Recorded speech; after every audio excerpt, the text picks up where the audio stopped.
Igbo bụ Igbo ekene m unu. Asị m onye ọbụla ga-ege onu m n'ụbọchị nke taa, asị m ihe adịkwara gị mma. Abịago m ka m bịa saa ndị na-ajụgasị m gịnị ka m fụrụ na City Boy Movement a ewematara n'ala Igbo. Ekirigo m ihe ọfụma were fụ ka ya bụ ihe si wee na-eme gịnị were na-eto ogologo.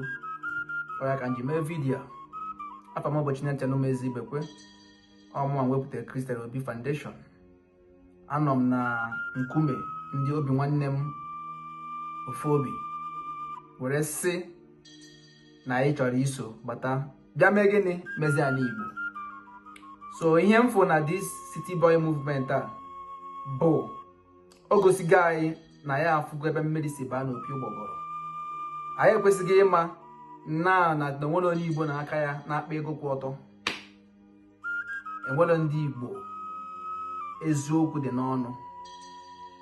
Enwerezi ndị Igbo ọ na-aba apụta asị gị jee nụta eziokwu n'aka onye ọbụla chọrọ ego.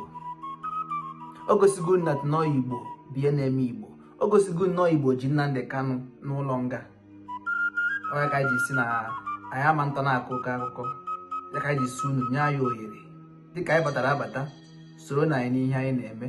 So na anyị enwere ihe anyị emenwu, enwere ihe anyị bịara ime, enwere ihe anyị mewego.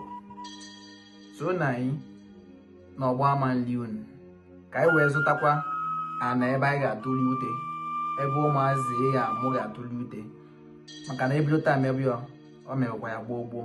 Ekenekwa m unu Igbo.